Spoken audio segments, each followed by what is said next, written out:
Paliba state government sigi against the Haibatare.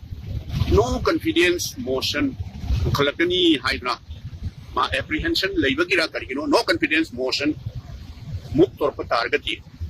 Tauriba member Singo Madu Mayam Nakwita and Tanadra Mayum the Boba Layvang a Moy Hydra Panchido Sigumba Wangang Sangangshina Hayang house proceedings at Canada.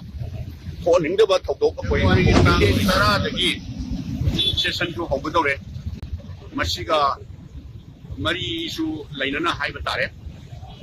Haukiba January Tara Marida Koi BJP office Haibatare Tambal Sanglenda Sangvidhan Gaurav Avian 75th years of Sangvidhan Simki Haibatare Maduga Marie Lainana function Nama Taubuda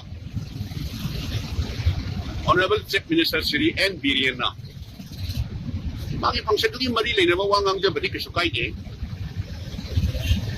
Marie Laina Ibra Laina Dabra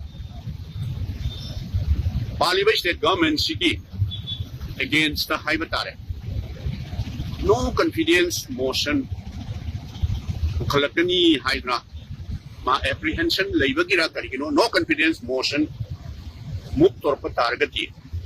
Tauriba member Singo Madu Mayam Nakwita and Tanadra Mayum the Boba Layvang a Moy Hydra Panchido, which you hold the social media platform, the video that Caribbean Chatham Lay.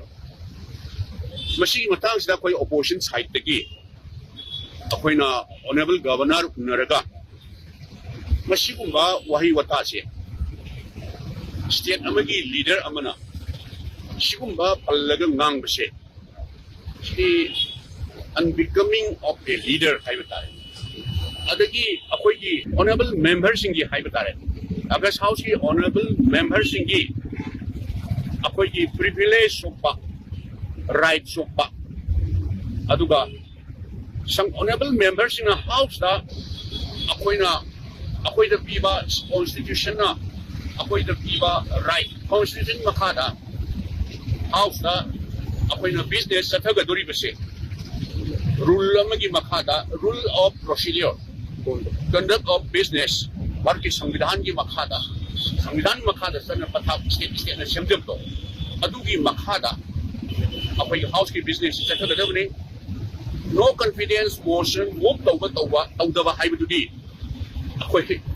Opposition, I am going to the opposition side to be moved over the Haibudi, Labor, honorable members in Mayam, Ganja Sarabra Haibudo, Aquina, Yenaga, when it is hyped over the brain, but Aquina Tamjani, honorable Chief Minister Tamjibudo, Madu Akoi Madudega, Sangvidangi against Sangvidana Piba Sangvidangi Makada Piba rule of procedure conduct of business member Amagi right member Amagi freedom do Madudega said Toba violation of rule of procedure or conduct of business Haibatai Masikumsi Tahon Bigano advice to you Aduga Quina Adugumba said Toraga Akoi Giraga Halisian with Sunati Akoi the one to pay told to thee.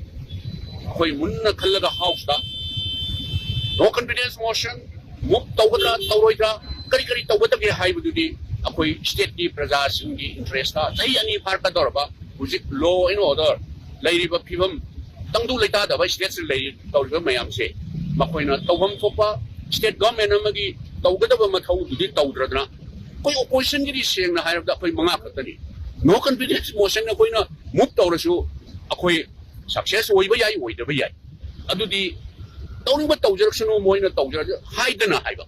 Akoi defeat our Lori Hydra, to mean a legato mockery type, Pagi type, the Subina, was in Ganto Trinita, Muna Kalaga Manganingi, Adu Madugumba, Chet Toba, members in a chet of the door.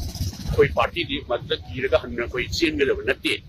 Akoi Tawada Vitao, Akoi Samidana, Koi the Piba, Koi right, Akoi the privilege though. Madu ako'y nakoi sakani, aduga democracy ako'y protect tawani, Sangvidahan ako'y protect tawani.